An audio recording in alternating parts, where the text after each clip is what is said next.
Mariing napapikit si Snow. Kahit bulag siya, parang nakikita niya ang ginagawa ng asawa niyang si Hudson kasama ang kabit nito. Malinaw sa pandinig niya ang halinghing ng babae mula sa loob ng kwarto. Nasa labas siya ngayon, nakatayo sa harap ng pinto, dala-dala ang magandang balita. Buntis siya. Nasangkot siya sa isang aksidente. Nagmamadali siyang nagmamaneho pa uwi sa kanilang mansion dahil naghihintay na ang wedding coordinator para sa pagpaplano ng kasal nila ni Hudson. Sa kasamaang palad, isang truck ang biglang sumulpot sa harapan ng kanyang kotse na naging sanhi ng aksidente at pagkabulag niya. Dahil dito, napilitan siyang magbitiw sa trabaho bilang nurse. Naantalaman ng 5 buwan ang kanilang kasal ay natuloy naman. Paano ko kaya sasabihin sa kanya na buntis ako? Bulong ni Snow sa sarili.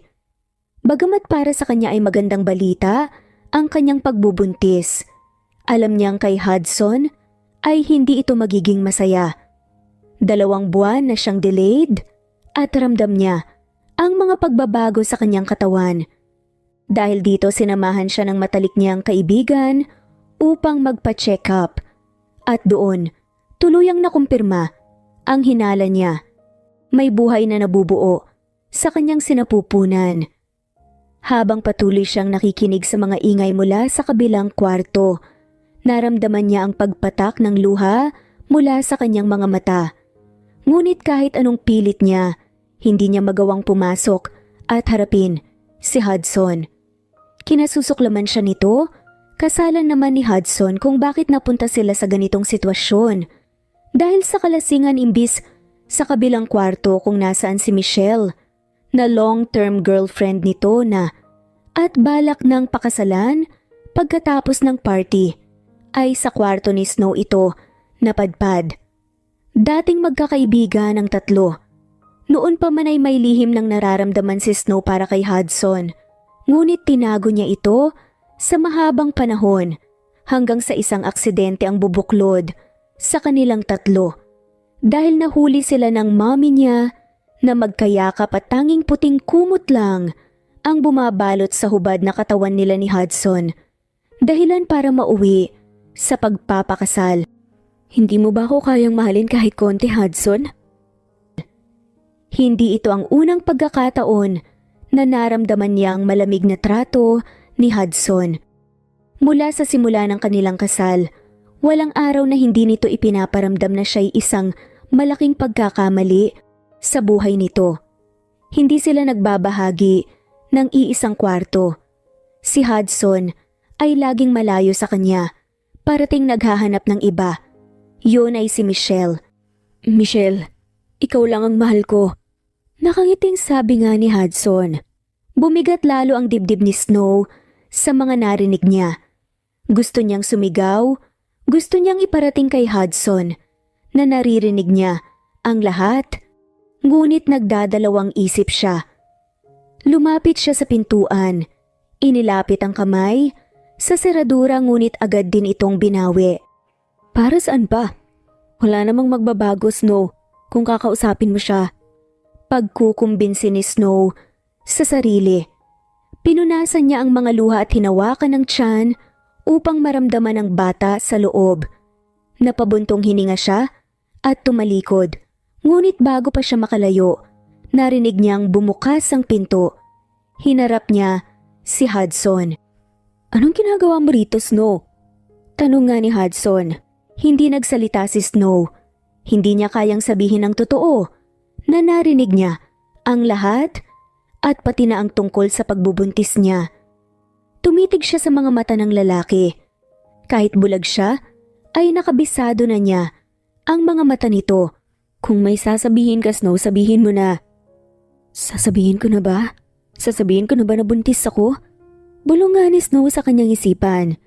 Ngunit bago pa man siya makapagdesisyon, pinisil ni Hudson ang kanyang braso at muling nagsalita. Mas malamig kesa kanina. Kung ano man ang sasabihin mo, siguraduhin mong may kwenta. Gusto lang kitang kamustahin. Saad nga ni Snow. Mapait na napangiti si Snow at napasandal siya sa pader. Ilang beses na niyang hiniling sa itaas na sana ay mahalin siya ni Hudson, na sana ay maging masaya silang dalawa. Pero lahat ng iyon ay hanggang hiling na lang. Umalis siya sa pagkakasandal, kinuha ang folding walking stick mula sa bulsa ng dress niya. Kabisado na niya ang bawat sulok ng mansion dahil 3 taon na silang kasal ni Hudson. Pamilyar na siya rito at tinulungan naman siya ng matandang katulong na ipaliwanag ang bawat sulok ng mansion. Ngunit may mga pagkakataon na nadidisgrasya siya. Tulad na lamang nung isang araw na muntik na siyang mahulog sa hagdan dahil natalisod siya. Mabuti na lang at nandoon si Hudson at agad na nahawakan ang bewang niya. Dahil sa nangyari, mas lalong lumalim ang nararamdaman niya para sa lalaki. Nang marating niya ang kwarto niya, nagpahinga na siya at natulog. Kinaumagahan, mag-isa na naman siyang kumain. Ganun naman palagi. Ayaw siyang kasabay ni Hudson. Ni minsan ay hindi siya pinagbuhatan nito ng kamay. Pero mas gugustuhin pa niyang masaktan kaysa emosyonal dahil mas masakit iyon. Iha, ayos ka lang ba? Tanong nga ni Manang Kuring ang nag-iisang katulong sa mansyon. Opo Manang, ayos lang po ko. Pwede po bang saluhan niyo ako? Wala naman ngayon si Hudson nasa opisina siya. Hindi niya malalaman na sumasabay kayo sa akin. Napabuntong hininga naman ang matanda at umupo upang saluhan si Snow. Iha, hindi ka magpapa-opera ng mga mata mo? Alam niyo Manang, pumasok na yan sa isipan ko. Pero natatakot kasi ako na baka tumagal ako sa operasyon at tuluyan kong hindi maramdaman ang presensya ni Hudson Tsaka na siguro Manang, pag maayos na kami. Kung pagod ka na, walang masamang bumitaw. Pagpapaintindi naman ng matanda kay Snow, ngunit ngumiti lamang ito at iniba ang usapan. Pagkatapos kumain, inalalayan siya ng matanda na pumunta sa garden. Bago umalis ang matanda, nagpasalamat si Snow. Maraming gumugulo sa kanyang isipan, tulad na lamang kung hanggang kailan siya mapapagod na mahalin si Hudson. Hindi lang pala mga mata ang nabubulag, ganun din pala ang puso. Bulong niya at mapait na napangiti. Nang dumating ang tanghalian, dinalhan na lamang siya ni Manang Kuring nang makakain. Gabi na kasi umuuwi si Hudson sa mansion. Minsan ay may pagkakataon na 2 linggo itong hindi umuuwi, dahilan para hindi mapakali si Snow at umiyak na baka iniwan na siya nito at sumama na kay Michelle. Pero mali pala ang akala niya dahil nasa ibang bansa pala ito dahil sa trabaho. Nang dumating ang gabi, napagdesisyonan na niyang bumalik sa mansion at sa kanyang kwarto. Nang marating niya ang dulo ng hagdan, isang kamay ang naramdaman niya sa kanyang braso. Sobrang higpit noon. Hanggang kailan ka magiging matigas no? Nagulat siya nang marinig ang boses ni Michelle. Hindi niya naramdaman ang presensya nito dahil siguro sa dami ng pumapasok sa kanyang isipan. Ikaw Michelle, hanggang kailan ka susuko na maging kabit ng asawa ko? Aba, matapang ka. Ngayong araw sisiguraduhin kung makakalis ka na sa mansyon na to. Matapang na saad pa nga ni Michelle. Pagkatapos sabihin niyon ni Michelle, kasabay nun ang malakas na lagabog. Hindi alam ni Snow ang nangyayari hanggang sa marinig niya na sumisigaw ito at humihingi ito ng tulong. Sinadya pala ni Michelle na magpahulog sa hagdan at sakto naman ang pagpasok ni Hudson sa mansion. Snow, anong ginawa mo? Galit na sigaw ni Hudson. Ang boses nito ay tila isang kulog ng kidlat. Mabilis itong naglakad papalapit sa kanya. Tila nanginig ang buong sistema ni Snow nang maramdaman ang malakas na sampal ni Hudson. Bumagsak siya sa sahig at doon lang siya natauhan na ang pagmamahal niya para rito ay isang pagkakamali. Bago siya tinalikuran ni Hudson, nagbanta pa ito sa kanya na ipapakulong siya. Kaya naman ay dali-daling naglakad si Snow. Kahit natalisod na siya, pinagpatuloy pa rin ang paglalakad hanggang sa marating niya ang kanyang kwarto, kinapa niya ang doorknob at pinihit iyon. Huminga siya ng malalim. Hindi ako pwedeng makulong. Wala akong kasalanan. Naiiyak na wika ni Snow. Kinapa niya sa kanyang bulsa ang telepono at tinawagan ang kanyang kaibigan na tulungan siyang makatakas sa mansion. Naghintay siya ng ilang oras at maya-maya pa ay narinig niya ang boses ni Sandra sa labas ng kanyang kwarto. Agad niyang binuksan ang pinto at niyakap ito. Nagsumbong siya rito at sinabi ang plano niyang umalis sa mansion at pumunta sa Amerika, kung saan mananatili muna siya sa pinsan niyang si Richard. Pagkababa nga nila ng sala, mag-iingat ka doon. Malungkot na sabi ni Manang Kuring. Sa huli pagkakataon, niyakap ni Snow ang matanda at nilisan na nga nilang mansyon. Bubuhayin ko kayong dalawa. Pulong ni Snow habang hinahaplos ang kanyang tiyan. Makalipas ang 5 taon, ay sariwa pa rin sa kanya ang mga alaala ng nakaraan. Sampal lang pala ni Hudson ang gigising sa kanya para sumuko sa pagmamahal niya sa dating asawa. Nakabalik na nga ako. Pulong niya. Nang nasa loob nga siya ng airport, 5 taon siya sa Amerika kasama ang kambal niyang anak. Mommy, can we visit Uncle Richard? Nakangiting tanong nga ni Henry ang panganay sa kambal. Makulit ito, madaldal, matalino, lumuhod nga si Snow upang pantayan ang kambal. Nandito na tayo sa probinsya, sa Santa Clara. Kaya naman behave kayong dalawa ha. Tinuruan ko naman kayong magsalita ng Tagalog, di ba? Kaya yun ang gagamitin nyo para maunawaan kayo. Napanguso si Hunter dahil sa sinabi ng mommy niya.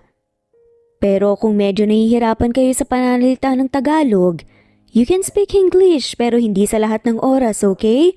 Dapat matuto pa rin kayong magtagalog, paunti-unti. Pagkatapos sabihin niyo ni Snow, niyakap niya ang kambal. Bumalik siya para sa annulment paper. Umalis na sila sa airport at dumiretso sa law firm ni Richard, ang second cousin ni Snow, sa side ng mommy nito. Ngunit nang dumating sila doon, sinabi ng sekretary nito na nasa Hall of Justice ito. Iniwan niya muna ang mga gamit niya at babalikan niya na lamang ang mga ito sa opisina ni Richard. Nang marating nila ang hall, sakto namang makaramdam ng tawag ng kalikasan si Henry. Kaya niyaya nito ang kambal. Sasamahan ko na kayo. Sad nga ni Snow sa mga anak. Mommy, big boy na po kami. Nakangiting sabi ni Hunter. Napangiti rin si Snow at ginulo ang buhok ng kambal. Pagkatapos, tumakbo ito sa hallway paakyat sa 2nd palapag. Naghintay na lamang si Snow sa waiting area dahil nang magtanong ito sa front desk, sinabi na nasa loob si Richard ng korte at hintayin na lamang daw ito. Nasa 2nd palapag ang korte. Kuya Henry, bumalik na tayo, magagalit si mommy sa atin. Kinakabahan na sabi ni Hunter sa kanyang kuya. Pagkatapos kasi nilang magbanyo, niyaya siya nito na sumilip sa loob ng korte. Gusto daw kasi nitong makita ang nangyayari roon. Pangarap ni Henry ang maging abogado. 1 taon pa lamang iyo ay nakitaan na ni Snow na hilig nito sa mga laruang pangabogado.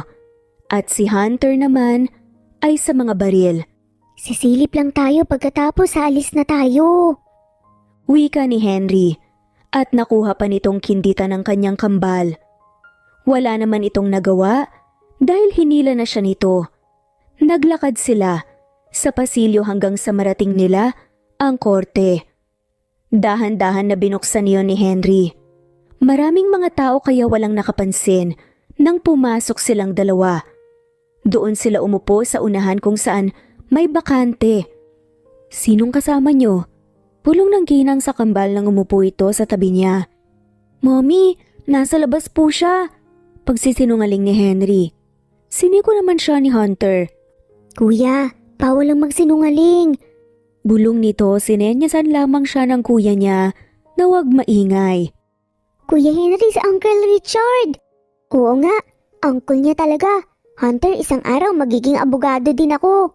Mainit ang eksena sa loob ng korte nang magsimulang umiyak ang isang ina dahil ang anak niyang 6 na taon ay mawawala sa kustody niya dahil hindi niya raw ito kayang buhayin at mapupunta ang kustodi ng bata sa ama nitong mayaman at may bagong pamilya. Annulled na ang mga ito. Your Honor, it is clear that my client Mr. Alvarez is more than capable of providing the best life for his son.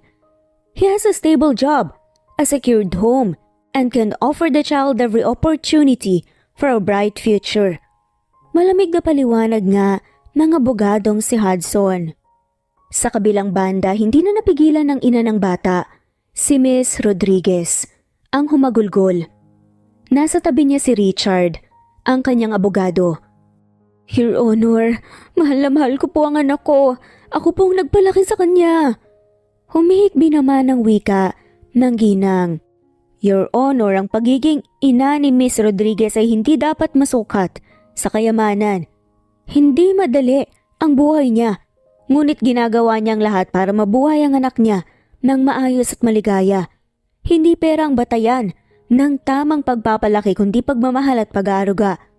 Seryosong sabi naman ni Richard. Ramdam ng buong korte ang tensyon na bumabalot sa silid. Bawat salita ay tila pumupukaw sa damdamin ng lahat ng naroon. Si Hudson, nakilala sa kanyang malamig na diskarte, ay nagbigay ng isang mapanlinlang na ngiti bago nagsalita muli. Saad nga ni Hudson, pagmamahal oo, pero sapat ba ang pagmamahal, Your Honor? Ang bata ay nararapat sa isang mas maligtas at maginhawang buhay. Kaya itong ibigay ng aking kliyente, si Miss Rodriguez, kahit na may mabuting intensyon, ay walang kakayahang bigyan ng kumpletong pangangailangan ng bata. Napasandal si Miss Rodriguez sa upuan. Humihikbi at hawak-hawak ang panyo. Muling nagsalita si Richard upang ipagtanggol ang kliyente sa panunumbat ni Hudson. Ang pera hindi pwedeng pumalit sa pagmamahal ng isang ina. Ang kliyente ko ay nagsakripisyo ng lahat para masigurong lumaki ang bata na may pagmamahal. Hindi yon mabibili ng pera, mahal na hukom. Saad naman ni Richard. Natahimik ang korte dahil sa sinabi ni Richard. Tumayo si Henry at pumunta sa gitna. Kuya! Mahinang tawag ni Hunter sa kanyang kambal. Napatitig ang lahat ng tao sa korte, lalo na si Hudson na parang nakita niya ang batang version niya. Tama si Uncle Richard ko. Hindi matutumbasan ng perang pagmamahal. Lumaki kami ng kambal ko nang walang kinikilalang daddy. Pero kahit ganun, hindi namin question kay mommy. Hinihintay lang namin siyang sabihin sa amin ang tungkol sa daddy namin. Ang mommy namin ay marami siyang naging sideline nang nasa Amerika siya. Kita namin ang paghihirap niya para mabigay ang pangangailangan namin. Ang pagmamahal ng mommy namin para sa amin, hindi matutumbasan ng material na bagay, lalo na ng pera. Pagpapaliwanag nga ni Henry na nagpagulat nga sa lahat. Akalain mo ba namang sasabihin niyo ng isang bata? Naningkit ang mga mata nito upang makitang lalaking nasa harapan niya na parang iiyak na. Attorney Hudson, mali ka! Dagdag pa ni Henry nang makita ang pangalan nito. Lumapit na sa kanya si Hunter at hinila ang kuya niya na umalis sa loob ng korte. Sinermonan niya ito kung bakit sumali sa usapan ng matatanda. Pagbalik ng kambal agad silang tinanong ni Snow, bakit ang tagal-tagal niyo? Nagtingin na ng kambal? Nag-uusap gamit ang kanilang mga mata.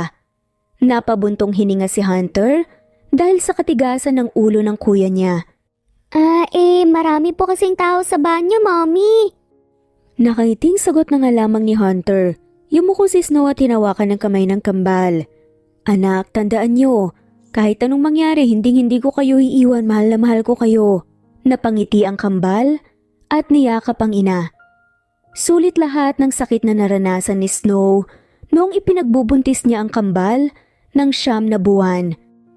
Snow, saad nga ni Hudson, agad siyang napatingin nang marinig ang pamilyar na boses. Nagulat siya nang makita si Hudson sa likod ng kambal. Namumula ang mukha at emosyonal ang mga mata nito. Napalingon din ang kambal.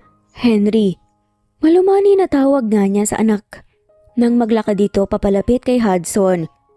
Bakit kilala mo ang mommy namin, Mr. Hudson? Tanong nga ni Henry na namewang pa nga talaga. Nanlaki ang mga mata ni Snow nang lumuhod ang kanyang asawa at niyakap ng mahigpit, si Henry. Mommy, what's wrong? Are you okay? You look so tense. Sunod-sunod na tanong nga ni Hunter. Stay here. Bilin nga nito sa anak pagkatapos mabilis na naglakad. Nang makalapit ito ay agad na hinila nga ng anak na si Henry, palayo kay Hudson. Nakatingin ang mga tao sa paligid sa kanila. Nagtataka sa nangyayari. Please, don't make a scene here, Mr. Torrelba. Saad nga ni Snow. Snow, mag-usap tayo. Marami kang dapat ipaliwanag sa akin. Diin pa nga ni Hudson. Matatalimang mga mata nilang tinitigan ng isa't isa. Napabuntong hininga na nga lamang siya. Kilala niya ang kanyang dating asawa. Kapag may gusto ito, ginagawa niyang lahat para makuha ito. Nagtataka na nga ang kambal.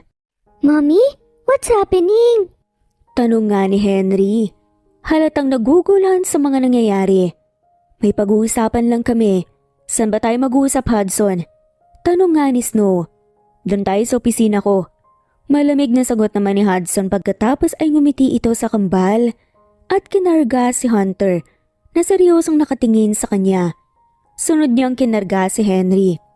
Mister, bakit niyo po kami kinarga? Inosenteng tanong nga ni Hunter. Dahil ako ang... San ba ang opisina mo? Mabilis na putol nga ni Snow sa sasabihin ni Hudson. Malapit lang dito. Sagot naman ni Hudson. Naglakad na sila at ilang hakbang ay narating na rin nila ang opisina. Tinapa ni Hudson ang password at agad naman bumukas ang pinto. Sumalubong sa kanila ang isang maaliwalas, malinis at mabangong opisina. Sensitive pa rin. Bulong nga ni Snow. Napalingon sa kanya si Hudson kaya umiwas siya ng tingin. Ramdam niya ang init ng kanyang pisngi.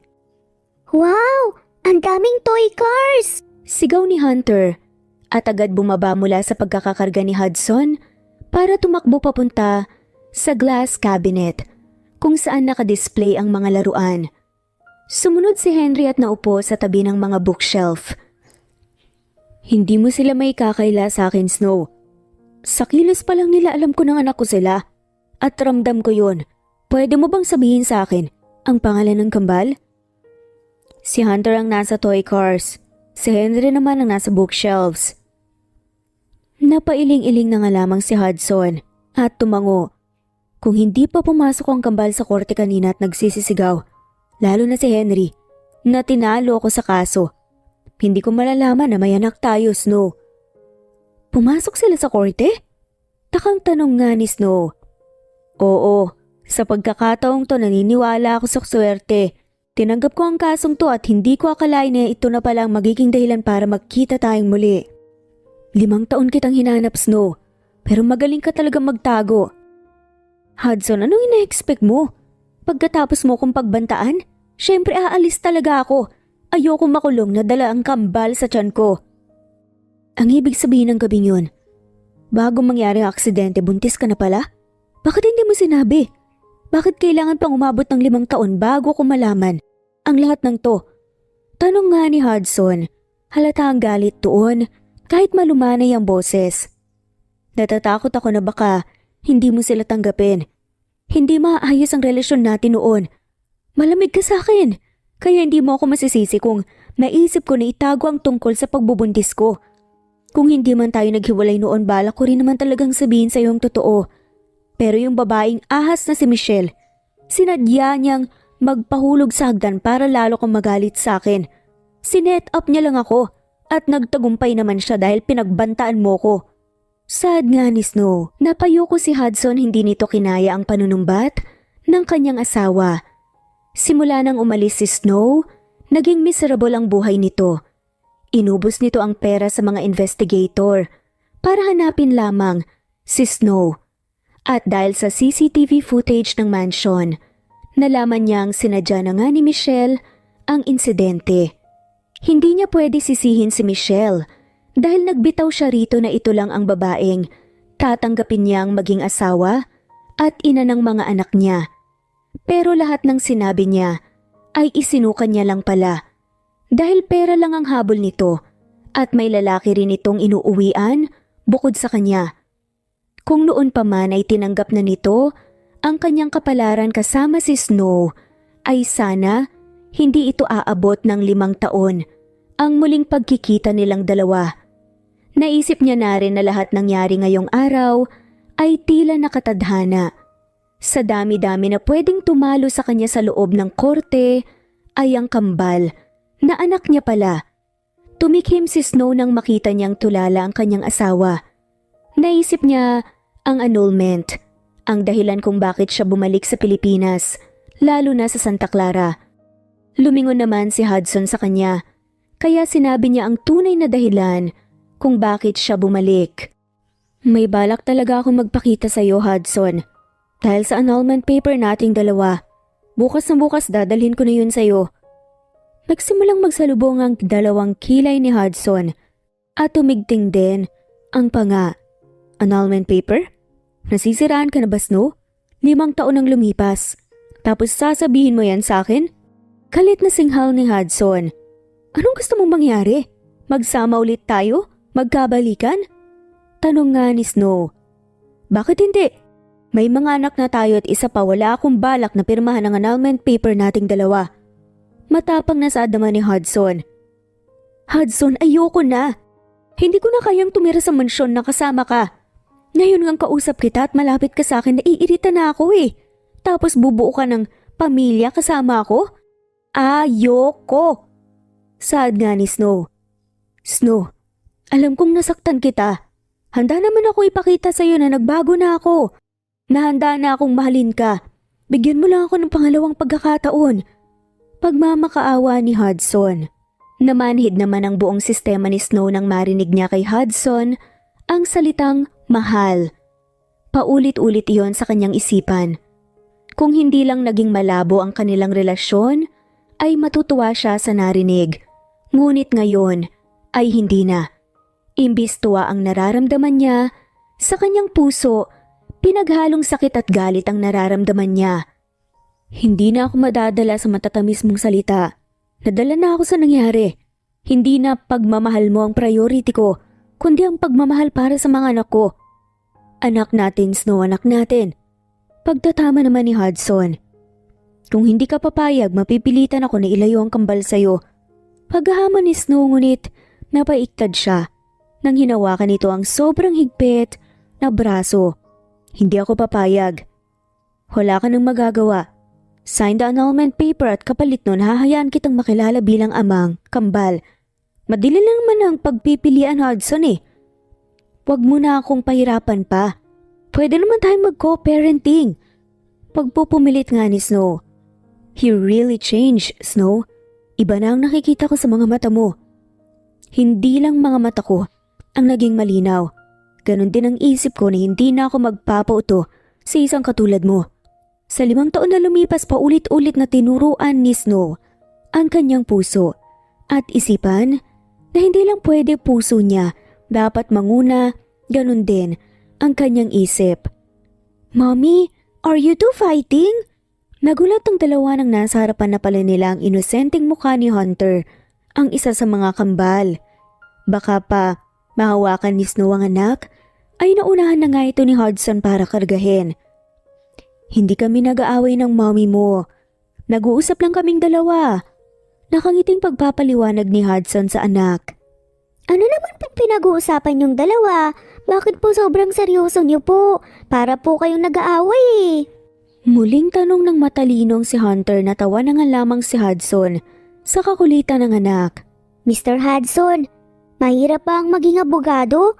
Anong kaso ba ang hindi mo nalutas? Ilang taon ka na ba po ba bago naging abogado? Sunod-sunod na tanong naman ni Harry na bigla ring sumulpot sa kanilang harapan.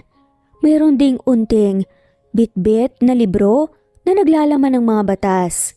Napatawa ng bahagya si Hudson. If you want to become an attorney, you must have determination, Henry. Hindi madali ang landas na tatahakin mo. Pero kapag porsigido ka, walang imposible. Sagot ni Hudson, nakatingin nga sa kanyang anak habang tinatapik ang balikat nito. Sa totoo lang, may mga kasong hindi ko rin nalutas. Pero natutunan kong hindi sumuko. Tuloy-tuloy lang hanggang makamit mo ang hustisya. Matagal rin bago ko nakamit ang pagiging abogado. Tumikhim si Snow nang makita ang kambal na nakatulala na pinagmamasdan si Hudson. Hindi pa pala niya nasasabi na ito ang kanilang ama. Akmang magsasalita na siya nang maunahan na siya ni Henry. Ikaw ba ang daddy namin? Tanong nga ni Henry. Tumingin sa kanya si Hudson. Ang mga titig nito ay parang humihingi ng permiso na sabihin ang totoo sa kambal. Tumango lamang si Snow, kaya napangiti naman ito sa kanya. Agad siyang umiwas ng tingin. Hindi siya sanay na makita ang ngiti ni Hudson. Ayaw niyang maniwala na kaya nitong magbago. Oo, daddy niyo ko. Mahirap ipaliwanag kung bakit ngayon niyo lang ako nakita. May mga bagay na hindi pwedeng sabihin sa inyo dahil mga bata pa kayo. Pero kung dumating kayo sa tamang edad, ako mismong magsasabi sa inyo kung bakit 5 taon akong nawala sa tabi niyo. Pero ngayon, pasensya. Pagpapaliwanag ni Hudson pero matalino ang kambal. Naghiwalay kayong dalawa dahil pwedeng ayaw niyo sa amin noon. O pwede naman tinakas kami ni Mommy. Ganun yung kinuwento sa akin ng kaibigan ko sa Amerika kung bakit ilang taon niyang hindi nakita ang daddy niya eh. Nagulantang sina Hudson at Snow dahil sa sinabi ni Hunter. Napabuntong hininga na nga lamang si Hudson. Hindi pwedeng magtanim ng galit ang kambal sa ina nila at syempre sa kanya.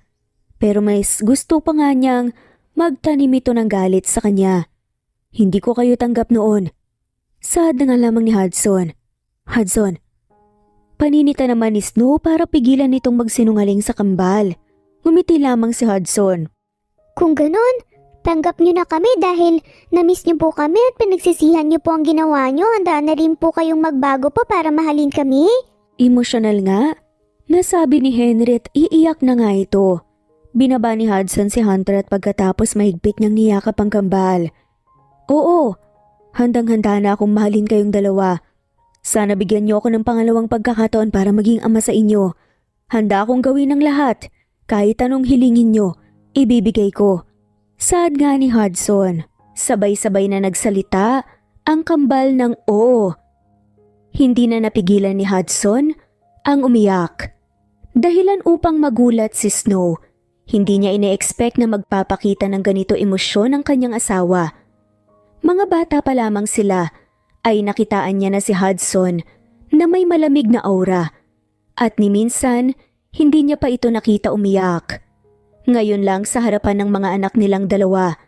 Hindi na napigilan ng labi niyang napangiti. Nakaramdam rin siya ng kaginhawaan nang makita ang ngiti ng kambal. Kahit ganito ang eksena na nakikita niya, buo pa rin ang desisyon niyang ipapirma kay Hudson ang annulment paper. Bago sila umalis sa opisina nito, nagmakaawa pa ito sa kanya na bigyan niya ng pangalawang pagkakataon ito. Pero hindi niya ito sinagot at hinila ang kambal palabas ng building. 6:00 na ng gabi nang makauwi sila. Are you okay, Snow? Nag-aalalang tanong nga ni Richard kay Snow. Napalingon si Snow kay Richard. Nang marinig ang tanong nito, nagmamaneho ito ng kotse. Nakaupo siya sa passenger seat habang ang kambal naman ay nasa likod. Si Henry lang ang gising habang si Hunter ay nakatulog dahil napagod ito sa pakikipagkwentuhan kay Hudson. Mommy, bakit po natin hindi kasama si Daddy pag-uwi? Kinagat niya ang kanyang pangibabang labi nang marinig ang tanong ng isa sa mga kambal na si Henry. Marami kasi siyang gagawin. Pagsisinungaling naman ni Snow pero makulit talaga ang anak niya. Kung hindi na siya busy, uuwi siya sa atin. Tapos isasama natin siya sa Amerika, ganun po ba, Mommy? Sa wakas, hindi na po ako maiinggit sa mga kalaro ko dahil nahanap na po namin ni Hunter si Daddy. Umawang ang kanyang labi sa narinig. Gumuhit ang sakit sa puso niya nang marinig ang salitang naiinggit. Ni minsan ay hindi nag-open ang kambal sa kanya tungkol sa mga problema nito. Ngayon ay nakumpirma niya na lihim palang nasasaktan ng mga anak niya at naiinggit sa ibang mga batang buo ang pamilya. Kung hindi lang siya na trauma at nasaktan sa relasyon nila ni Hudson, baka pumayag siya sa alok nitong magsama silang muli. Pero hindi. Hanggang ngayon ay dala pa rin niya ang sakit ng nakaraan At may isa pa siyang dahilan kung bakit hindi niya agad mapapatawad ng ganun kadali ang kanyang asawa.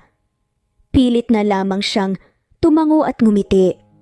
Huminto sila sa law firm ni Richard upang kunin ang mga gamit na iniwan niya sa opisina nito. Maya-maya pa ay dumating na ito at muling nagmaneho. Ilang minuto pa ay narating na nila ang maliit na bahay na may bakuran.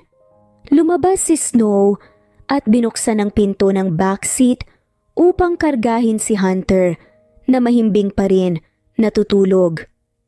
Nang makarga niya na ito, isinara na niya ang pinto. Tinulungan siya ng pinsan niya na ipasok ang mga gamit sa loob ng bahay.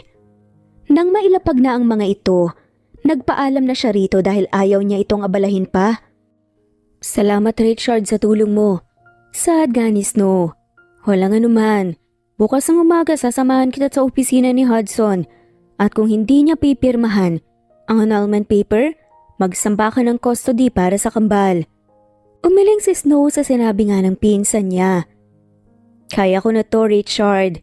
Ayaw na kitang abalahin pa. Babalitaan na lang kita tungkol sa annulment paper. Gagawa ko ng paraan para pirmahan ng papel. Mag-iingat ka sa biyahe."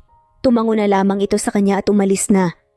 Naging madali ang proseso ng annulment dahil sa tulong ng nito. Umakyat na siya sa hagdan at pumasok sa kwarto. Nang nasa Amerika pa sila, ayaw ng kambal na hindi siya katabi sa pagtulog. Hindi na siya nakapagbihis dahil siguro sa pagod ay nakatulog na rin siya, pati si Henry. Kinaumagahan nagising siya nang may yumugyog sa kanyang balikat. Dahan-dahan niyang dinilat ang kanyang mga mata at nagulantang nang makita si Hudson na nakaupo sa kama at si Hunter naman ay abala sa pagkain ng hotdog. Mommy, nandito po si Daddy. Nagluto po siya ng breakfast natin. Nakangiting sabi pa nga ni Henry. Ito pa lang yumugyog sa balikat niya kaya agad siyang bumangon. "Anong ginagawa mo dito? Paano mo nalaman na nandito kami?" Sunod-sunod na tanong nga ni Snow, ngumiti naman ito sa kanya at nagsalita. "Siyempre may paraan ako pa." Sabay kindat pa nga ni Hudson kay Snow. Napailing na nga lamang si Snow pero parang may kakaiba pa rin siyang nararamdaman na hindi niya maipaliwanag.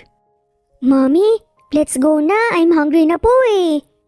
Sabay hawak ni Henry sa kamay niya at hinila siya palabas ng kwarto.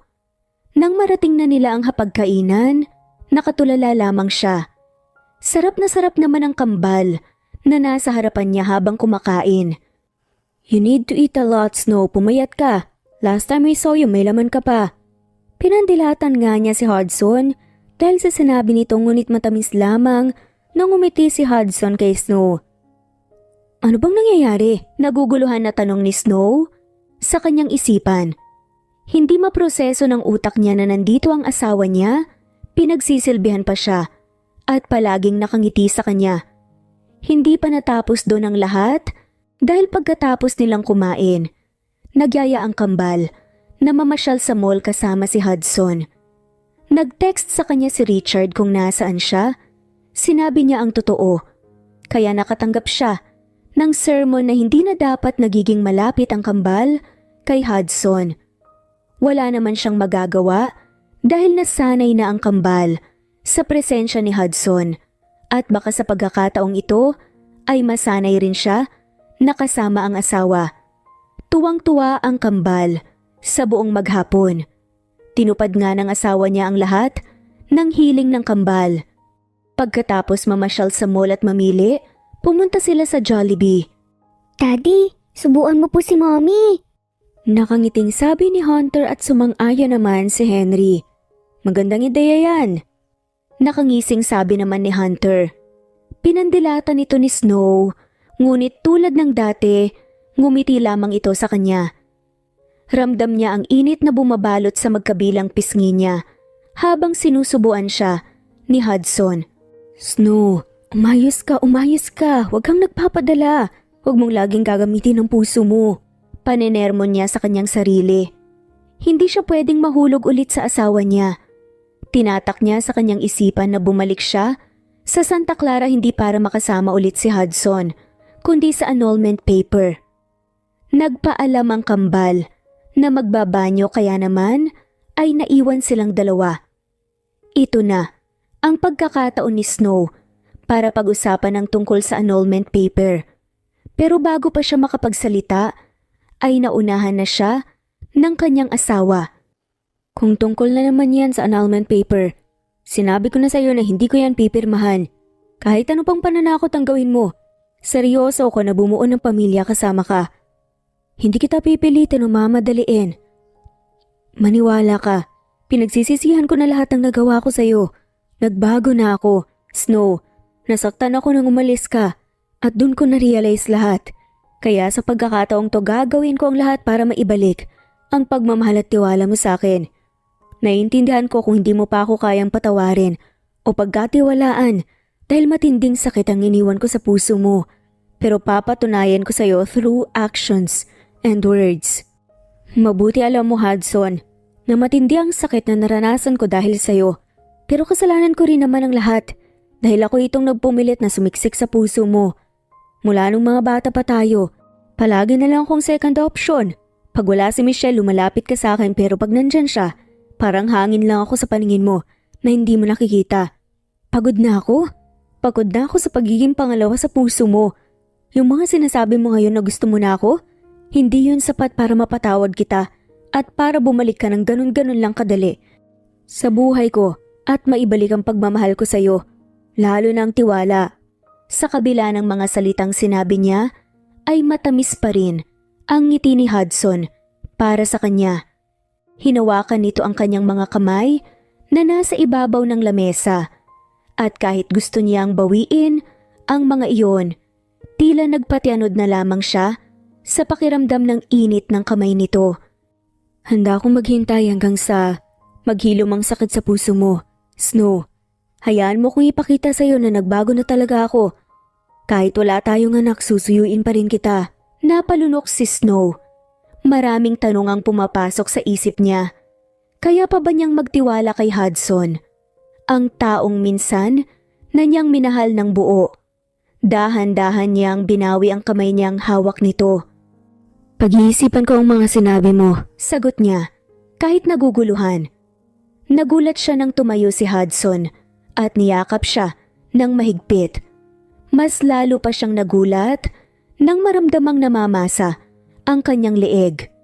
Hindi na kailangan tingnan ni Snow si Hudson para malaman kung umiiyak ito dahil yumuyugyug ang balikat ng lalaki. Hinagod niya ang likod ng asawa at mapait na napangiti. Daddy, what's wrong? Tanong nga ni Hunter. Agad na lumayo si Hudson bago ito humarap. Pinupunasan niya ang luha sa kanyang mga mata. Are you crying? Tanong naman ni Henry. Umiling si Hudson at lumuhod nga sa harap ng kambal. I'm fine, let's go home. Mukhang pagod na kayo, tinaantok na itong si Hunter. Sagot naman ni Hudson. Sunod-sunod na tumango ang kambal sa sinabi ni Hudson. Pagkatapos ay kinarga niya ang dalawa. Hindi mawala ang ngiti sa labi nito hanggang sa makapasok sa kotse at maihatid niya ang mag-iina sa bahay. Wala siyang sasayangin oras. Ipapakita niya kay Snow na nagbago na siya. Daddy, tabi-tabi po tayong matulog, please. Nakahusong sabi nga ni Hunter. Sumampa naman sa likod niya si Henry. Oo nga po, Daddy, tabi-tabi po tayo nila, Mommy. Kasya naman po tayo sa kama eh. Sa gitna po kami ni Hunter, please. Pakiusap naman ni Henry. Napatingin si Hudson kay Snow dahil ito ang magdedesisyon. Dito ka nalang matulog. Sad naman ni Snow. Agad na gumuhit ang ngiti sa labi ni Hudson nang marinig ang sinabi ni Snow. Hindi niya napigilan na yakapin ang bewang nito dahil nakatayo lang naman ito sa harapan niya. Agad naman siya nitong sinuway pero mas lalo niyang hinigpitan ng pagyakap. Ikiniskes pa niya ang ilong sa tiyan ng babae. Nang tingnan niya si Snow, namumula na ang mukha nito at bahagyang nakaawang ang labi. Dahan-dahan niyang kinalas ang braso sa bewang. Thank you. Sad naman ni Hudson. Kukuha lang ako ng may isuot mo. Sana may magkasya sa'yo. Natatarantang sagot ni Snow at agad na naglakad papunta sa kabinet. Tuwang-tuwa ang kambal. Tumatalon-talon pa ito sa kama. Matapos ang ilang minuto, nakasuot na ng pajama si Snow. Mabuti na lang at may dala siyang oversized t-shirt. Wala siyang nahanap na pants na kakasya kay Hudson. Dahil marami naman silang nakain kanina, hindi na siya nagluto. Nasa gitna ng kama ang kambal, katabi ni Snow si Henry at katabi naman ni Hudson, si Hunter. May kwento ka ba, Daddy? Tanong nga ni Hunter kay Hudson kaya malalim itong nag-isip. Naalala niya ang alamat? Ni Peter Rabbit kaya ito ang kinwento niya. Natuwa ang kambal habang nakikinig. Katulad namin siya ni Hunter tumatakas kay Mommy para makipaglaro sa kapitbahay. Natatawang sabi pa nga ni Henry. Ikaw lang naman yun, kuya eh. Sinasama mo lang po ako sa kalokohan mo. Sagot naman ni Hunter. Natawa tuloy si Hudson at napangiti na rin nga rin si Snow. Tama na yan, mabuti pa matulog na kayo, mukhang inaantok na rin ang mommy niyo eh. Sad na nga ni Hudson. Hindi pa ako inaantok. Sagot naman ni Snow. Namumungay na ang mga mata mo, matulog na tayo. Malambing naman na saad ng lalaki. Napahikab si Snow at niyakap si Hunter. Kasabay nun ang pagpikit ng kanyang mga mata. Kinaumagahan nagising siya at napansin na wala sa tabi niya ang kambal pati na rin, si Hudson. Natataranta siyang bumangon at lumabas ng kwarto. Humihingal siya nang marating ang kusina. Nakita niya si Hudson na nagluluto ng almusal habang ang kambal ay nakaupo sa counter. Pinagmamasdan ng kanilang ama. Nakahinga siya nang maluwag. Nang mapatingin si Hudson sa kanya, ay agad niyang inayos ang kanyang tindig. Ngumiti ito at binati siya. Good morning, Mommy! Sabay na bati nga ng kambal. Good morning. Sagot naman ni Snow. Lumapit siya sa counter. Agad naman kumapit sa magkabilang braso niya, sina Henry at Hunter. Tuwang-tuwa na pinagmamasdan si Hudson.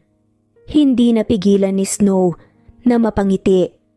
Mukhang ang plano niyang magmatigas ang kanyang puso para kay Hudson ay unti-unting lumalambot dahil sa ipinapakita nito sa kambal at pati na rin sa kanya.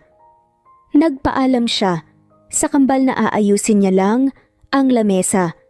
Ngunit sumama ang mga ito para tulungan siya. Pagkalipas ng ilang minuto, natapos na rin si Hudson sa pagluluto. Dahan-dahan niyang inilapag ang mga pagkain sa lamesa. At nang mailapag niya na ang panghuli, umupo na sila. Katulad ng dati, katabi ni Hudson, si Snow. Habang nasa harapan nila, sina Henry at Hunter. Ang bango ng luto mo, Daddy! Tuwang-tuwa na sabi ni Henry habang inaamoy ang pagkain. Napangiti si Hudson sa tuwa. May mga pagkakataong nakikinig siya sa usapan ng mag-aama. Nagtanong si Henry kung may trabahong si Hudson. Oo, kung gusto niyo pwede kayong manood. Sad nga ni Hudson. Talaga, Daddy? Yay! Manonood po kami ni Hunter. Ikaw po, Mommy. Sama ka rin po? Umiling nga siya sa sinabi ng anak. Marami siya nga asikasuhin ngayon at kailangan niyang makausap si Richard.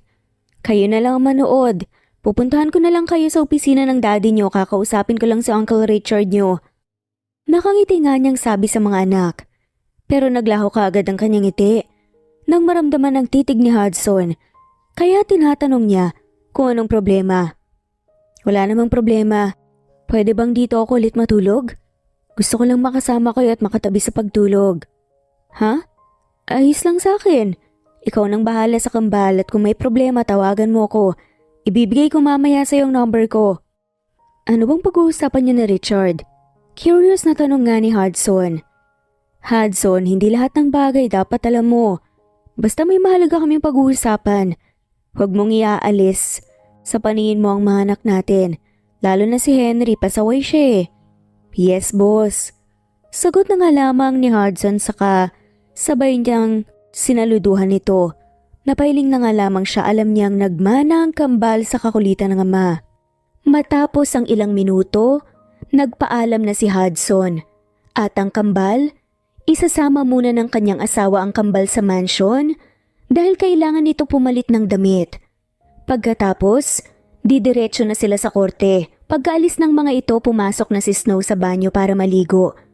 Binasa ang katawan ng maligamgam na tubig habang iniisip ang magiging pag-uusap nila ni Richard. Alam niyang hindi ito magiging madali. Matapos maligo, nagbihis siya ng blusa na pinarisan ng itim na pantalon. Nang matapos na siya sa pag-aayos, lumabas na siya ng bahay at sumakay sa taxi papunta sa opisina ni Richard. Nang marating niya ito, huminga siya ng malalim bago pumasok sa lobby. Nilapitan niya ang front desk at nagtanong, "Magandang araw, nandyan ba si Attorney Richard?" Ngumiti ang receptionist at sumagot, "Nasa opisina po siya, ma'am. May appointment po ba kayo?" Wala pero urgent lang. Pwedeng pakisabi na nandito ako?" Pinsan niya, si Snow? Tumango nga ang receptionist at tumawag sa telepono. "Sir, nandito po si Miss Snow. Papasukin ko po ba?" Maya-maya pa tinuro na nga niya sa kanyang opisina ni Richard. Pagkapasok niya, naabutan nga niya itong nakaupo at seryosong ekspresyon.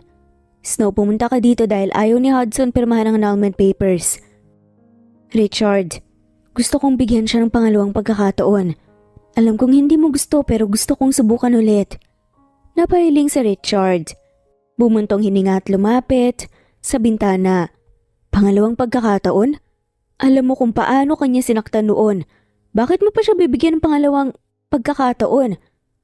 Pinilit ni Snow na maging kalmado kahit ramdam niyang bumibigat na nga ang usapan nilang dalawa. "Naniniwala kasi akong may nagbago na sa kanya, Richard. Nakikita ko sa mga efforts niya, gusto kong bigyan siya ng pagkakataong patunayan pa yon." Humarap si Richard sa kanya. May bahid ng frustrations sa kanyang mga mata. "Pero paano kung nagkakamali ka? Paano kung ulitin lang niyang ginawa niya? Alam mo, Snow, minsan hindi lang pwedeng puro tiwala." Huminga siya ng malalim. Sinubukang ipaliwanag ang kanyang nararamdaman sa kanyang pinsan. "Naintindihan ko ang sinasabi mo, Richard. Alam ko ang risk pero desisyon ko to. Kailangan ko rin namang magbigay ng chance kahit papaano. Para wala akong regrets, di ba? Lalo na't may mga anak na kaming dalawa." "Sinasabi mo bang handa ka masaktan ulit? Gusto lang kitang protektahan. Ayokong makita ka na naman na parehong sitwasyon sa nangyari dati." Galit na sumbat na Richard. Hindi siya kaagad nakasagot. Alam niyang may point ito pero kailangan niyang ipaglaban ang sarili niyang desisyon. "I get it. Pero minsan kailangan ko rin sundin kung ano ang sa tingin ko ang tama. Nasasaktan ako nung makita ang kambal na hinahanap ang kanilang daddy. Alam mo ba, sobrang nasaktan ako nang sinabi ni Henry na minsan na nga siyang naiinggit sa mga kaibigan niya na kumpleto ang pamilya at may tinatawag na daddy. Sana maintindihan mo ko. Hindi ko ito ginagawa para sa sarili ko kundi para kina Henry at Hunter. Gusto kong maranasan nila ang buong pamilya. Sana maintindihan mo, Richard." "Bahala ka. Pero tandaan mo, kapag hindi naging maayos ang lahat, alam mo kung saan mo ko hahanapin." Tumango siya at ngumiti ng bahagya. "Alam ko at salamat, Richard, sa pag-aalala sa tulong mo." Lumapit ito sa kanya at mahigpit na niyakap. Pagkatapos ang usapan, nagpaalam na nga siya dito. Pero nagbilin pa ito na oras na saktan siya ni Hudson, sisiguraduhin ito na mabubulok nga ito sa kulungan. Nang makalabas siya ng opisina, hindi niya inaasahan kung sinong makakasalubong niya. Sa dami-dami ng tao na pwedeng makasalubong, si Michelle pa talaga ang babaeng dahilan kung bakit nagkagulo ang marriage nila. "Long time no see, Snow. Hindi ko inaasahan na magkikita tayo dito." Nakangiti nga nitong sabi. Tila bumalik si Snow sa nakaraan. Bumalik sa kanyang eksena kung saan pinagbantaan nga siya ni Hudson dahil inakala nitong siya ang tumulak kay Michelle. "Anong ginagawa mo dito, Michelle?" Matapang na tanong ni Snow. "Hindi ka pa rin talaga nagbabago. Tuwing nakikita mo ko, nakikita ko sa mga mata mo ang takot. Pakiramdam ko tuloy ako si kamatayan na sumusundo sa'yo. Kumuyom ang kamao ni Snow at parang gusto nga niyang sampalin ito. Hindi pa pala nasasabi sa'yo ni Richard. Ako nang magsasabi, matagal na kaming may relasyon ni Richard. Napilitan lang naman akong pakisamahan si Hudson dahil mayaman siya at maraming pera. Kung hindi mo lang sinira ang plano ko, natuloy sana ang kasal namin. Baka mayaman na sana ako ngayon. Pero okay na rin. Nandiyan naman ang pinsan mo eh. Lahat ng luho ko binibigay niya dahil mahal niya ako. Bago pa nga niya ito masampal, isang babae mula sa receptionist ang naunang gumawa nito. "How dare you?" sigaw ni Michelle, ngunit matamis lang itong nginitian ng babae. Nangakma niyang sasampalin ang receptionist bilang ganti. Sakto namang lumabas si Richard at hinawakan ang pulso niya. Gulong-gulo si Snow sa mga nangyayari. Hindi niya alam kung alin ang uunahin niyang isipin. Ang mga sinabi ni Michelle o ang atensyon ng kanyang pinsan sa babaeng receptionist na tila may relasyon ang dalawa. Pinagmasdan ni Snow ang mga nangyayari habang kinaladkad ng pinsan niya si Michelle palabas ng lobby. Ilang sandali pa, dumating si Richard upang magpaliwanag. Ngunit bago siya kausapin, ay kinausap muna nito ang babaeng receptionist. "Eloy, sa matagal na kaming walang relasyon ng babaeng yun. Hindi ko alam kung anong ginagawa niya dito pero isa lang ang alam ko. Manggugulo na naman." Pagsusumamo nga ni Richard, ngumiti naman ang babae. "Ayos lang po sir, mamaya na lang po tayo mag-usap. Mukhang mahaba-haba na naman ang pag-uusapan niya ni Miss Snow." "Snow, kung ano man sinabi ni Michelle, hindi totoo yun. Nakakatawa, di ba? Tulad mo naging martir ako pero kahit na gano'n natuto naman ako." Paliwanag ni Richard kay Snow bago ito ngumiti. "Ayos lang, ang mahalaga ngayon okay na. Pinagtabuyan mo na si Michelle, sigurado akong si Hudson naman ang guguluhin niya. Mauna na ako pakinahanap na ako ng kambal." Wika ni Snow bago siya tuluyang umalis. Nang makapasok siya sa taxi, kumalabog ang dibdib niya. Ngayong bumalik na ang dating nobya ng asawa niya, tiyak niyang magsisimula na naman ang gulo sa kanilang buhay. Kahit ganoon, magtitiwala siya kay Hudson. Pagdating niya sa hall, mabilis siyang naglakad papunta sa opisina ni Hudson. Pagbukas niya ng pinto, gulat na napatingin sa kanya ang kambal. Ganon din ito. Nakaupo ang mga bata sa sahig, nagkakalat ang mga laruan. Tumayo ang kambal at patakbong lumapit sa kanya. Mami, ang tagal niyo po. Reklamo ni Hunter sabay taas ng mga kamay. Napangiti naman si Snow at kinarga ang anak. Yumakap naman sa kanyang bewang si Henry. Nang makita ni Hudson ang eksenang iyon, tumayo ito at lumapit sa kanila. Kanina ka pa po namin hinihintay, Mami. Bakit ngayon ka lang po? Tanong naman ni Henry. Mahaba kasing pinag-usapan namin ng Uncle Richard mo. Sagot ni Snow bago nga siya tumingin kay Hudson. Pwede ba tayong mag-usap? May mahalaga lang akong sasabihin sa'yo. Dagdag pa nga niya. Henry, Hunter, dun muna kayo. May pag-uusapan lang kami ng mami niyo. Nakangiting sabi nga ni Hudson sa kambal. Agad namang tumakbo ang dalawa pabalik sa kanilang mga laruan. Lumalim ang hininga ni Snow bago nagsalita. Bumalik na ang dating nobya mo, Hudson. Natatakot ako na baka may gawin siya sa kambal. Sigurado akong manggugulo na naman ang babaeng yun dahil pinagtabuyan siya ni Richard. Nagulat nga si Snow nang hawakan ni Hudson ang kanyang mga kamay at nginitian nga siya nito ng matamis. Wala na akong pakialam sa babaeng yun lalo na sa panloloko niya. Ikaw nang mahalaga ngayon, Snow. Mas nasasaktan ako kung mawawala ka ulit sa akin. Hanggat nandito ako, sisiguraduhin kong hindi siya makakalapit sa'yo, lalo na sa kambal. Hindi na nga napigilan pa ni Snow ang sarili. Niyakap niya ang kanyang asawa at hindi niya napigilan ang kanyang mga luha. Natatakot ako, Hudson. Baka kung ano ang gawin niya sa kambal. Hinaplas ni Hudson ang kanyang likod upang pakalmahin siya. Paulit-ulit itong nagsabi na huwag nga siyang mag-alala. Magbabakasyon tayo, Snow. Kahit saan, para sa ganun makapag-relax ka. Di ba gusto mo nang magdagat? Pumunta tayo sa beach. Dahan-dahang lumayo si Snow kay Hudson matapos marinig ang sinabi nito. Paano ang trabaho mo, Hudson? Tanong ni Snow. Tatapusin ko ngayong araw para bukas. Pupunta tayo ng beach. Huwag kang mag-alala. Konti na lang naman ang mga papeles. Sabay-sabay na nga lamang tayong umuwi. Mag-order na lang ako ng pagkain. Sad nga ni Snow. Hinaplos ni Hudson ang buhok ni Snow. Kung yan ang gusto mo. Nang matapos ang kanilang usapan, nag-order na si Snow ng kanilang pagkain. Ilang minuto pa ang lumipas at dumating na ang order mula sa Jollibee. Habang kumakain sila, binanggit ni Hudson sa kambalang pagpunta nila sa beach bukas. Kaya tuwang-tuwa ang mga bata. Yay! Beach! Maliligo po tayo sa beach! Tuwang-tuwa na sigaw ni Henry. Napangiti naman si Snow at napalingon kay Hudson nang inakbayan siya nito. Patapos nilang kumain, bumalik ang kambal. Sa paglalaro, niligpit ni Snow ang mga kalat at tinulungan naman siya ni Hudson. Tuwang-tuwang sigaw ni Henry. Napangiti naman si Snow at napalingon kay Hudson nang inakbayan siya nito. Matapos nilang kumain, bumalik ang kambal. Sa paglalaro, niligpit ni Snow ang mga kalat at tinulungan naman siya ni Hudson.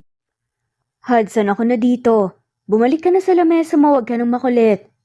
Nagulat siya nang yakapin siya ni Hudson sa bewang at bumulong ito sa kanyang tenga. Salamat, Snow, sa lahat. Bulong nito, sabay halik sa pisngi niya. Napangiti na lang si Snow. Nang matapos niyang linisin ang mga kalat, nakipaglaro siya sa kambal. Pagsapit ng 3:00 ng hapon, nakatulog na ang mga bata sa sofa dahil sa pagod. Niligpit niya ang mga laruan at dahil ayaw niyang walang ginagawa, tinanong niya si Hudson kung pwede siyang tumulong. Mukhang kukulitin mo lang ako Kung hindi kita mapagbigyan, ayusin mo lang ang papeles sa ibabaw ng lamesa ko. Sumunod naman si Snow at inayos ang papeles.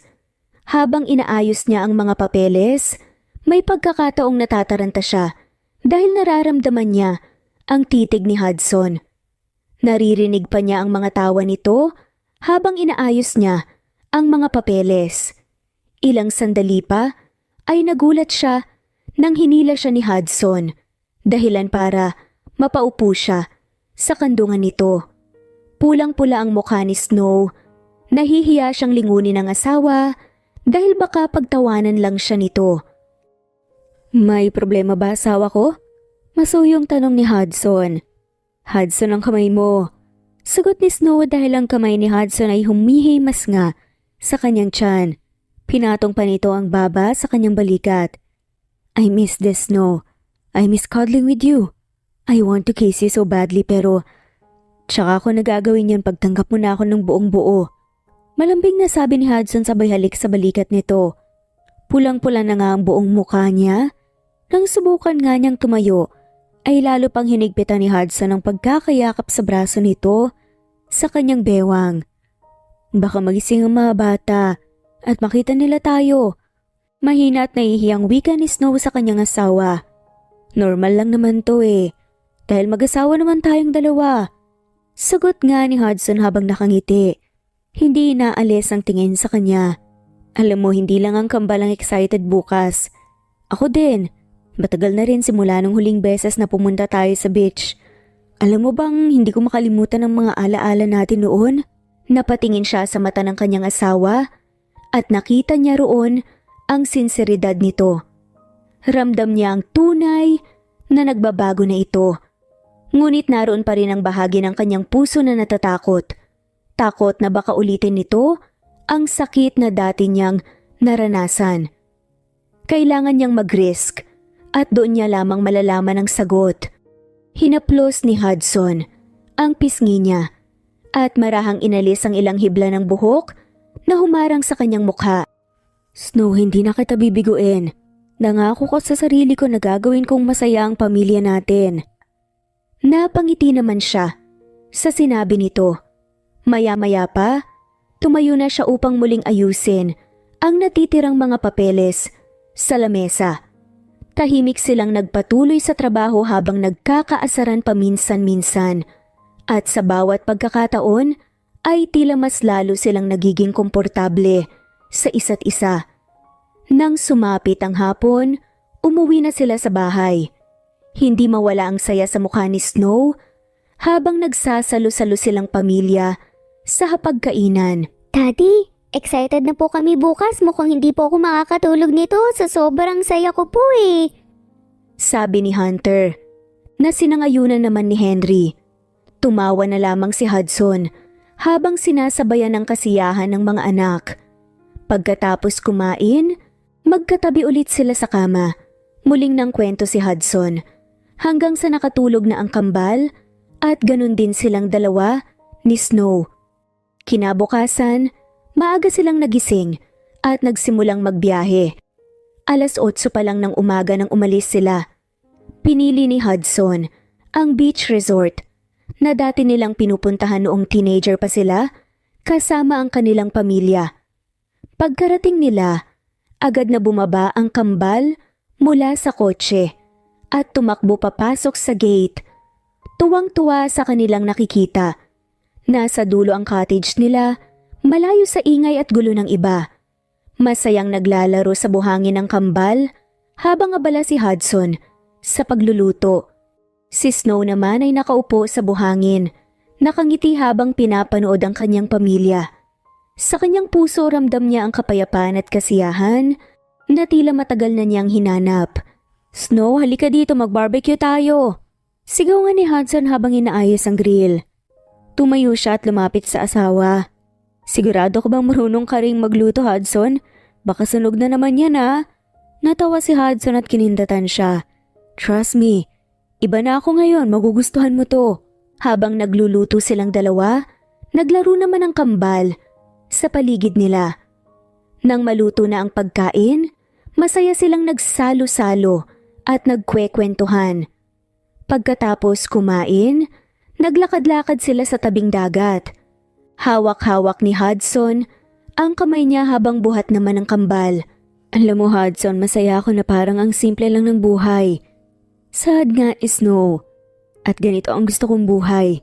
Kasama ka at ang mga anak natin." Sagot ni Hudson habang mahigpit na hinahawakan ang kanyang kamay. Nang dumilim na, nagpasya silang umuwi. Kinabukasan, maaga ulit bumangon si Snow. Nagluto siya ng pagkain at upang dalhin kay Hudson sa opisina nito. Nais niyang sorpresahin ito at sasabihin niya na rin na pumapayag na siyang magsama silang muli at buuin ang kanilang pamilya. Iniwan niya ang kambal kay Richard. Nang marating niya na ang opisina, ay dahan-dahan niyang binuksan ang pinto. Ngunit natigilan siya nang marinig ang pamilyar na boses ni Michelle mula sa loob. Nakinig siya mula sa gilid ng pinto. "Hudson, nagbago na ako. Pinagsisihan ko na ang lahat. Bigyan mo ako ng pangalawang pagkakataon." "Michelle, hindi ko talaga alam sa sarili ko kung minahal ba kita noon. Dahil kung minahal kita, tinanggap ko sana lahat ng kalokohan mo. Pero hindi. Mas nasaktan pa ako nang umalis si Snow. Doon ko nakumpirma na siya pala talaga ang mahal ko noon pa man. Sadyang, hindi ko lang talaga tinatanggap ang katotohanan. Pero ngayon, tanggap ko na. Kaya naman, itigil mo na ang kalokohan mo na to." Nagulat si Snow sa narinig. Hindi niya inasahan na may ganitong pangyayari. Ngunit bago pa man siya makapag-isip ng gagawin, narinig niya ang galit na tugon ni Michelle. "Hindi mo pwedeng gawin to sa akin, Hudson." Sigaw nga ni Michelle, hindi niya napigilan ang sarili. Lumabas siya at hinarap ang dating nobya ng kanyang asawa. Gulat na gulat ito nang makita siya. Nagsimula itong sumigaw at sumbatan siya. Tinawag siyang maninira. "Wala kang karapatan dito, Michelle, umalis ka na." Galit na utos nga ni Snow, ngunit patuloy pa rin ito sa pagsasabi ng masasakit na salita. "Alam mo Snow, nagtagumpay na ako noon na masira ang buhay mo at sa pangalawang pagkakataon gagawin ko ulit." Nakangising sad pa nga ni Michelle. Mabilis nitong hinugot ang isang maliit na bote sa kanyang bag at binuksan ito. Bago pa man magtama ang asido kay Snow, mabilis na hinarang ni Hudson ang sarili. at siya ang direktang tinamaan sa braso, dibdib at bahagyang nadaplisan ang kanyang mga mata. Agad itong umusok at nagmarka ng matinding paso. "Hudson!" Sigaw ni Snow at mabilis nga niyang kinuha ang malamig na tubig sa maliit na ref. Namimilipit at nagsisisigaw nga ito sa sobrang sakit. Mabilis namang tumakbo si Michelle palabas ng opisina. "Hudson, patawad. Kung hindi ako nagpunta dito. Wala kang kasalanan, ng mahalaga ligtas ka." Nakuha pang magsalita ni Hudson kahit labis ang sakit na nararamdaman nito. Dahan-dahang niyang binuhos ang malamig na tubig sa mga mata ng kanyang asawa, pababa sa dibdib at braso nito, upang sa ganong paraan ay hindi tuluyang mabulag si Hudson. Pagkatapos ay lumabas siya at humingi ng tulong. Ilang minuto ang lumipas at dumating ang ambulansya. Agad na sinugod ng mga paramedic si Hudson. Nang makarating sila sa ospital, agad na dinala ito sa emergency room. Si Snow ay naiwan sa waiting area. Ang kanyang puso ay puno ng kaba at takot. Nang lumipas ang ilang oras, lumabas ang doktor mula sa emergency room, kaya mabilis siyang tumayo. Maayos na ang pasyente, mabuti na lamang at naagapan na ang panglunas sa mga mata niya. Pansamantala muna siyang walang makikita. Mga ilang buwan ay babalik din ang paningin niya. Kailangan siyang i-admit para sa karagdagang gamutan at obserbasyon. Paliwanag nga ng doktor. "Makikita ko ba siya?" tanong ni Snow. Ang kanyang mga mata ay puno ng luha. Sa ngayon kailangan niyang magpahinga. Bukas na bukas maaari mo na siyang kausapin. Sa ngayon kailangan magpahinga ng mga pasyente. Mas mabuti pang umuwi na muna kayo. Mga nurse na ang bahala sa kanya. Mauna na ako. Sinisi ni Snow ang sarili niya kung bakit sinapit ni Hudson ang ganong aksidente. Anong sasabihin niya sa kambal? Siguradong hahanapin ng mga ito si Hudson. Bagamat labag sa loob niya, naiwan ang kanyang asawa na hindi pa nakikita ang kalagayan nito, napilitan si Snow na umalis ng hospital. Pagkasakay niya sa taxi, inayos niya ang sarili. Ayaw niyang ipakita sa kambal na umiyak siya. Nasa law firm ni Richard ang kambal. Kung hahanapin man ng mga ito si Hudson, kailangan niyang magsinungaling. Hindi makakabuti sa kanila na malaman ang nangyari. Nang makarating siya sa law firm, bumaba siya at dumiretso sa opisina ni Richard. "Mommy!" Sigaw ng kambal nang makapasok na nga siya sa loob ng opisina. Napangiti naman siya at yumakap ang mga to sa bewang niya. "Mommy, nasa na po si Daddy?" Naglaho ang kanyang mga ngiti nang marinig ang tanong ni Hunter. "Hindi natin siya ngayon makakasama. Marami kasi siyang asikasuhin ngayon. Pero nangako siya sa amin." Malungkot na sabi ni Henry. "Nandito naman ako, tayo muna ang magbonding.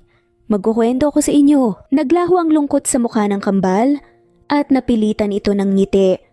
Bago sila umalis, nagpasalamat si Snow kay Richard. Tulala siyang nakatingin sa bintana ng taxi. Pag maayos na si Hudson, sasabihin niya na sa kambal na nasa ospital ito. Nang gabing iyon, nilabanan niya ang lungkot na bumabalot sa kanyang puso. Gusto niyang ipakita sa kambal na maayos lang siya at walang nangyari. Pagkatapos niyang kwentuhan ng kambal, nakatulog na ang mga ito na yakap siya. Hindi siya nakatulog ng maayos kaya kinaumagahan naramdaman niya ang bigat sa talukap ng kanyang mata. "Mommy, are you sure you're okay?" Nag-aalalang tanong nga ni Henry at ngumiti nga siya sa anak at hinaplos ang buhok nito. "Okay lang ako, Henry. Doon muna kayo ulit sa Tito Richard nyo ha. May asikasuhin lang ako."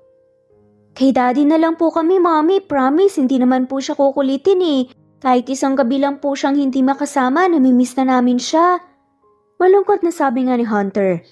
Kinagat ni Snow ang kanyang pangibabang labi. Ramdam niya na namumuo na ang mga luha sa kanyang mga mata at handa nang bumagsak. Pero sabi niya sa amin, kahit marami siyang asikasuhin ay okay lang po pumunta kami sa opisina niya. Bakit ngayon hindi na? Ayaw niya na ba sa amin ulit? Naluluhan na tanong ni Henry. "Come here, Hunter." Malambing na sabi ni Snow. Nang makalapit nga sa kanya si Hunter, agad niya itong niyakap pati na nga rin si Henry. Mahal ko kayo ng daddy niyo. Pati siya, mahal na mahal niya kayo. Wika nga ni Snow. Mukhang hindi niya na nga kayang magsinungaling dahil mas lalong nasasaktan ng kambal. May nangyari kasi sa daddy niyo, nasa ospital siya ngayon. Pero wag kayong mag-alala dahil ayos na siya. Alam kong gusto niya rin kayong makita kaya pupuntahan natin siya, okay? Malumani na saad nga ni Snow. Biglang umiyak ang kambal. Kaya niyakap niya na lamang ito. Sobrang bigat ng kanyang puso na marinig ang iyak ng mga ito. Pagdating nila sa ospital, hinigpitan ni Snow ang pagkakahawak sa kamay ng kambal habang lumalapit sila sa kwarto ni Hudson. Nang bumukas ang pinto, natigilan si Hunter at Henry nang makita ang kanilang ama. Nakabandage ang mga mata nito. Daddy! Sigaw ni Hunter at mabilis na tumakbo papunta sa kama. Niyakap nito ang braso ni Hudson habang umiiyak. Daddy, ano pong nangyari sa'yo? Sabi mo po sa amin lagi ka pong nandyan, makikita niyo pa ba kami? Pilit nang umiti si Hudson habang nararamdaman ang yakap ng anak. Oo naman Hunter, makikita ko pa rin kayo, huwag kayong mag-alala, magiging maayos din ang lahat. Kailangan ko lang magpagaling ng tuluyan. Ha? Si Henry naman, bagamat nanginginig ang mga labi, ay dahan-dahang lumapit at hinawakan ang kamay ng kanyang ama habang humihikbi. Daddy, magpagaling ka! Oo Henry, pangako yan. Hindi ako mawawala. Sagot ni Hudson habang hinahaplos ang ulo ng anak. Kailangan ko lang magpalakas para makasama kayo ulit. Niyakap ni Henry ang braso ni Hudson. Kami nang bahala sa iyo, Daddy. Kami pong magiging mga mata mo, sabi ni Henry. Napaiyak si Snow sa mga narinig. Umupo siya sa gilid ng kama at hinawakan ng kamay ng asawa. Hudson, magpagaling ka. Nandito kami, kasama mo kami, huwag kang susuko. Nang marinig yun, mas lalong yumakap ang kambal sa kanilang ama. Daddy, ayoko po namin na malayo po sa amin. Kahit po hindi ka makakita, tutulungan ka namin. Umiiyak nga na sabi ni Hunter.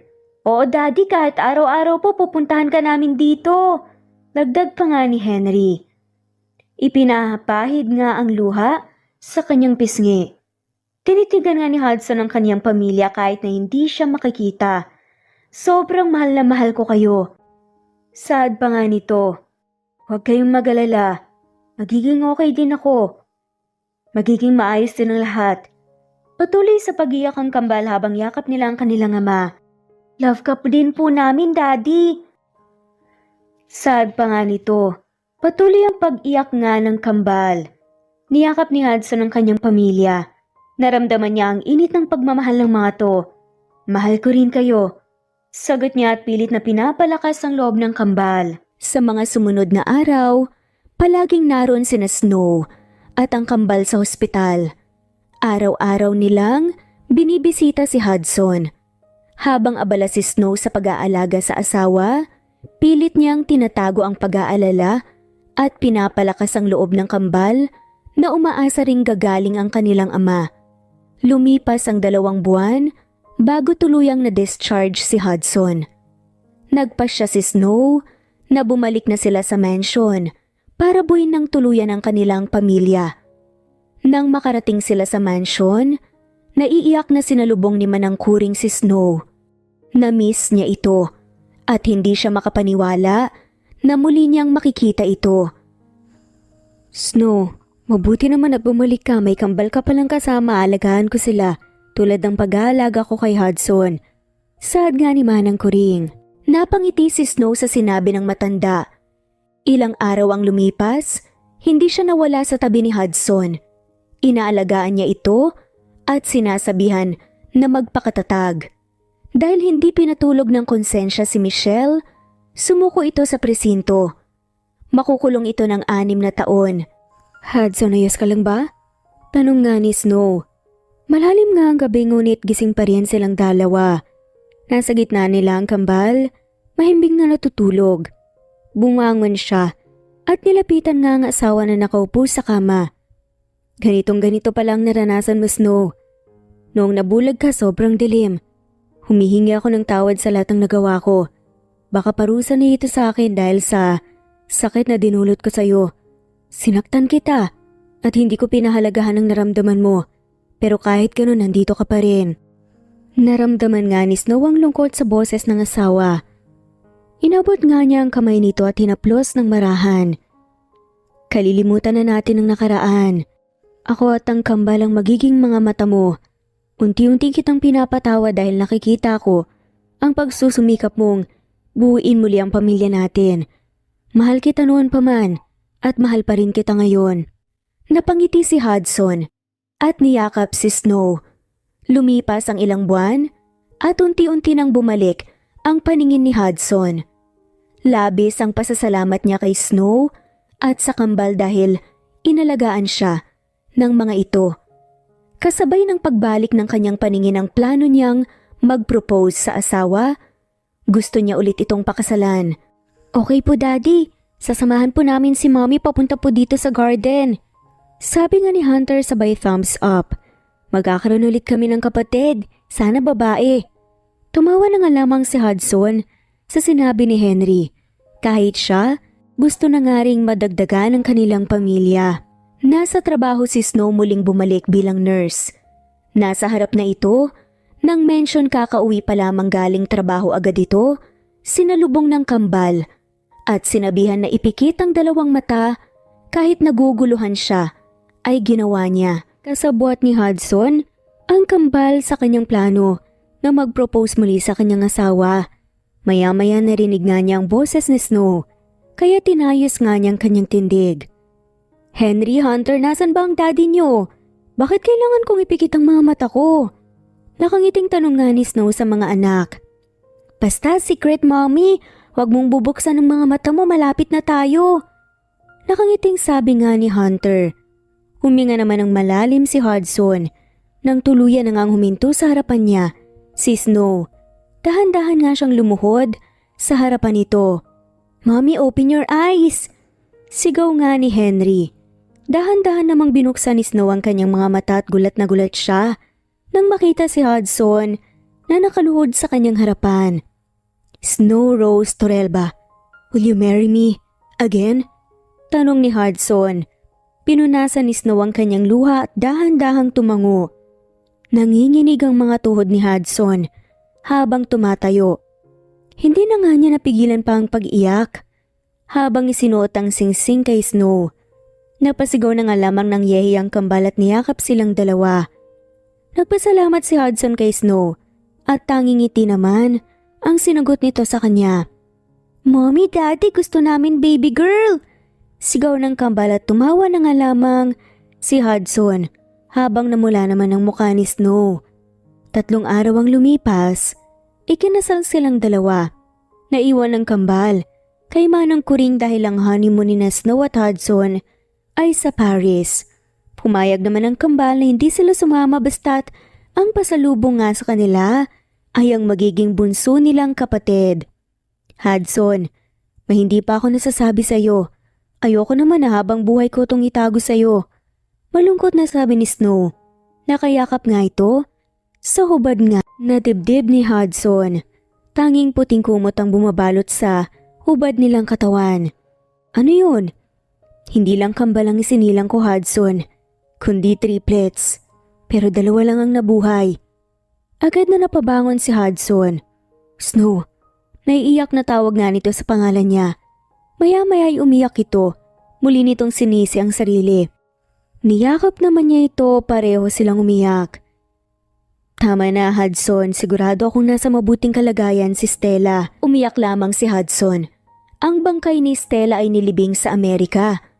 Balak din ni Snow na ilipat ang bangkay ng anak dito sa Santa Clara.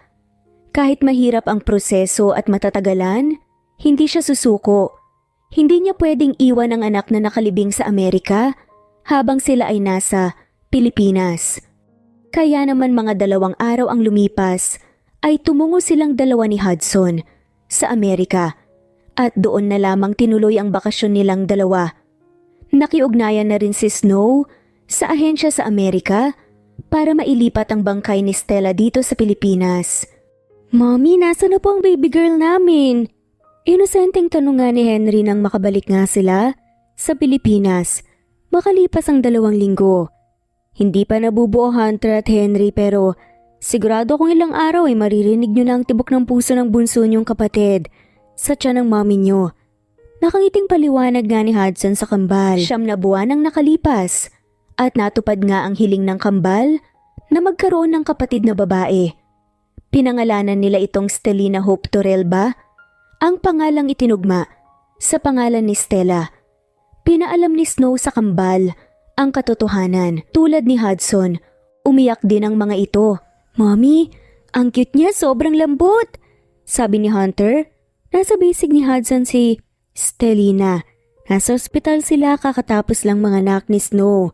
"Syempre cute din ang mommy niyo," sagot naman ni Snow. "Mommy, sana baby boy naman ulit," sabi nga ni Henry at tumawa naman si Hudson at kinindatan ang asawa. Napangiti na lamang si Snow habang pinagmamasdan ng kanyang mga anak at asawa. Tinuruan niya ang kanyang puso maging matigas sa muling paghaharap nila ni Hudson. Ngunit nabigo siya dahil ang pagmamahal niya sa kanyang asawa ay panghabang buhay. Dahil hindi lahat ng relasyon ay laging kilig at ngiti lamang, kailangan din magalit, umiyak at lalong masaktan sa ganong paraan, ay doon matitimbang ang 2 taong nagmamahalan. Kapag tunay ang pagmamahal, nagiging tahanan ito ng pagkakaintindihan at pagtanggap, isang lugar kung saan ang ating mga pagkukulang at kahinaan ay hindi hinuhusgahan kundi tinatanggap. "Anak, kung san ka man, ay mahal na mahal ka namin."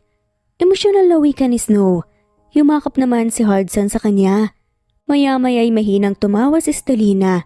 Nasa stroller ito, isang puting paru-paro ang dumapo sa ilong nito. Lumipas ang 3 taon ay nagtagumpay na nailibing si Stella sa Santa Clara. Araw-araw nila itong binibisita. Niyakap ni Hudson si Snow nang makitang lumuluha ang mga mata nito. Alam nitong namimiss nito ang anak nilang babae na si Stella hindi pinalad mabuhay at tanging si Henry at Hunter lang ang pinalad. Kailangan niyang maging matatag para sa pamilya niya, para kay Snow, sa mga anak niya na si Henry, Hunter at Stelina.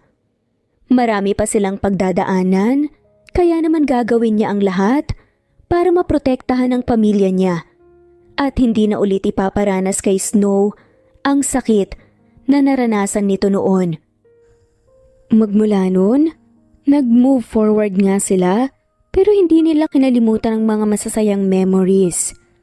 Naging masaya sila at matiwasay nga ang pumumuhay ng kanilang pamilya. At dito na nga po nagtatapos ang kwentong pagmamahalan ni Snow at Hudson na pinagtibay ng mga pagsubok. Maraming salamat po sa lahat ng mawalang sawang sumusubaybay at shoutout po sa mga sumusunod. Veronica Briseño, Violeta Murillo, Teresita, Teresa Bulie, Christine Flores, Nesbeth Hanaban, Flor Salvalion, Kuwait, Raquel Labay, Kuya Atok, Lani Pardillo, Eva Violeta, Presbyteros Rose, Amy Regalado, Teresita, Pres Cavilla Havana, Precious, Lilian Naubebe, Eli Evangelista Anderson, Marziel Arcilias, Rosemary Palaganas, Rose Martinito, Ding Liege, Alexa Gomez, Jomira Bueno, Amy Fenovares, Irma Emma, Lali Emralino, Tortillas Gaming, Matea Estrera, Annalie Flor, Rosemary Tinito, Rosemary Palaganas, Excelsis Tagala, Emily Kinlog, Rosemary, MM, Penning Escal, Neri Cabangon, Lucia Baldo, Rosemary Vasquez, Londono Villas, Faye, Rosemary, Angelo, Vicky Adlaon, Mercy Villantes, Rezeline Unday, Allen, Ace, Nino Regidor, Jeyo Cadtec, Escapades Matilda, Irma Valerio, Agustina Aniceto, Cecilia Alvior, Naitan Canada, Lily Roda Barcial, Eli Ramirez, Doris Day Pangan, Lin Lee of Macau, Reyes, Rebecca Tezuka, Noel Macero, Rizalina Credo, Michi Karch, Romel Carion, Juliet Panlilio, Lynn, Merlilyn Zenny Marion, Benoni Anya Lucas from Bacolod City, Merlina Aparata, Annalyn Nantes, Flordette, Lorena Utod, Faye Anita Hernando, Roach Ann Rodriguez, at shoutout na rin po sa lahat ng mga walang sawang sumusubaybay. Maraming salamat po.